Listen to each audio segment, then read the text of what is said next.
আসসালামু আলাইকুম, কেমন আছেন সবাই? আই হোপ সকালে ভালো আছেন। তো বরাবরের মতন আপনাদের জন্য আজ জানাবো আসলে যারা আপনারা ইরাকে আছেন, ইরাক থেকে কিভাবে আপনারা তুর্কি আসতে পারবেন সে বিষয়ে জানাবো। তো আশা করি আপনারা পুরো ভিডিওটি দেখবেন, তাহলে কিন্তু আপনারা সকল তথ্যগুলো পেয়ে যাবেন। ভিউয়ার্স, আপনি যদি ইরাকে অবস্থান করে থাকেন, যদি কোনো লিগ্যালভাবে অবস্থান করে থাকেন, তাহলে কিন্তু আপনি তুর্কিতে যেতে পারবেন লিগ্যালভাবে। আপনার অবৈধভাবে তুর্কি যাওয়ার কোনো প্রয়োজন নেই। অনেকে আপনার অবৈধভাবে তুর্কিতে যাচ্ছেন, যে আপনারা পথে অনেক হয়রানি হচ্ছেন, দালালের খপ্পরে পড়তেছেন, আপনাদের অনেক টাকা আপনাদের লস চলে যাচ্ছে, আপনাদের লস হয়ে যাচ্ছে, এবং অনেকেই আটক করে ফেলছে এমনভাবে যে তার সর্বহারা হয়ে গেছেন। তো আপনাদের জন্য আজকের ভিডিওটি। তো আপনারা আসলে যদি ইরাকে অবস্থান করেন, তাহলে কিন্তু আপনারা বৈধভাবেই তুর্কিতে আসতে পারবেন। কারণ সকলে আপনাদের টার্গেট হয়তো তুর্কিতে এসে তারপরে ইউরোপে যাবেন আপনারা, কিন্তু আসলে তুর্কি থেকে আসলে কতটুকু নিরাপদভাবে আপনি ইউরোপে যেতে পারবেন সে প্রশ্নটা শুধু আপনাদের কাছে রাখলাম। তো আপনি যদি তুর্কিতে আসলে যেতেই চান, তাহলে আপনি বৈধভাবেই যেতে পারবেন। আপনার এর জন্য লাগবে পাসপোর্টের আপনার 3 মাস মেয়াদ থাকা লাগবে, এবং আপনার যে আছে রেসিডেন্সি আছে, যে কার্ড আছে ইরাকে, ওইটার আপনার মেয়াদ থাকা লাগবে।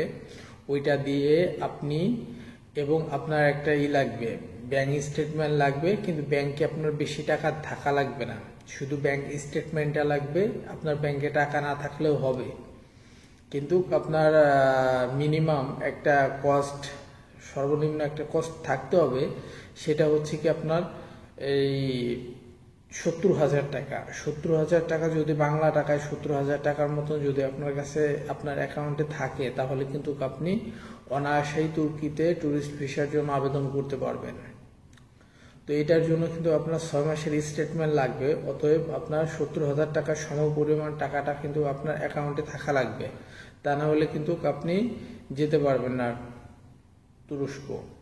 তো এর জন্য কিন্তু আপনার একটা এজেন্সির কাছে যেতে হবে। এজেন্সিকে আপনার বাংলা টাকায় 20 থেকে 25,000 টাকা আপনার এজেন্সিকে দিতে হবে। এজেন্সি আপনাকে সবকিছু ম্যানেজ করে দেবে, এবং একটা কভার লেটার সহ আপনাকে সবকিছু অ্যারেঞ্জ করে দেবে। এয়ার টিকিট সবকিছু অ্যারেঞ্জ করে দেবে।